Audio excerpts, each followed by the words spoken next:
ఇదేం చెట్టు అంటే రామఫలం చెట్టు. చూడండి ఎంత పెద్దగా ఉంది. ఇప్పుడే చిన్న చిన్న కాయలు వస్తున్నాయి. ఇది వచ్చేసి మనకి ఎప్పుడంటే ఇంకా 2 monthsలోకి వచ్చేస్తాయి కాయలు. చాలా చూడండి చెట్టు నిండా ఉన్నాయి కాయలు. ఇవి ఏంటంటే గుత్తులు గుత్తులుగా లైక్ సీతాఫలం లెక్క ఉంటే చాలా పెద్ద చెట్టు. చూడండి ఎంత బాగుంది. తర్వాత ఇది వచ్చేసి చూడండి సొరకాయ చెట్టు తీగ చూడండి ఎంత పెద్దగా ఉందో. చూడండి అన్ని పువ్వులే కదా, చాలా. ఇగో ఇప్పుడే పిందెలు వస్తున్నాయి చాలా. అంటే చెట్టు కింద నుంచి మేము పందిరికి పాకిచ్చాము. చాలా చాలా కాయలు ఉన్నాయి చూడండి. ఇది వచ్చి సీతాఫలం చెట్టు. సీతాఫలం మొన్న చాలా కాయలు అయిపోయింది. సీతాఫలం ఇప్పుడు సీజన్ అయిపోయింది కదా, మొత్తం లేదు. ఓకేనా. ఇది వచ్చేసి చూడండి, ఇది వచ్చేసి మల్లి చెట్టు.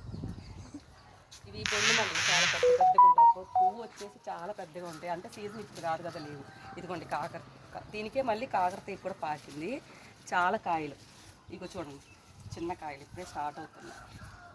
ఇలా ఉంటాయి అన్నమాట సైజు కాయ. చెట్టు నిండా ఉన్నాయి కదండి ఫ్రెండ్స్, చాలా బాగుంటుంది. టేస్ట్ కూడా బాగుంటుంది.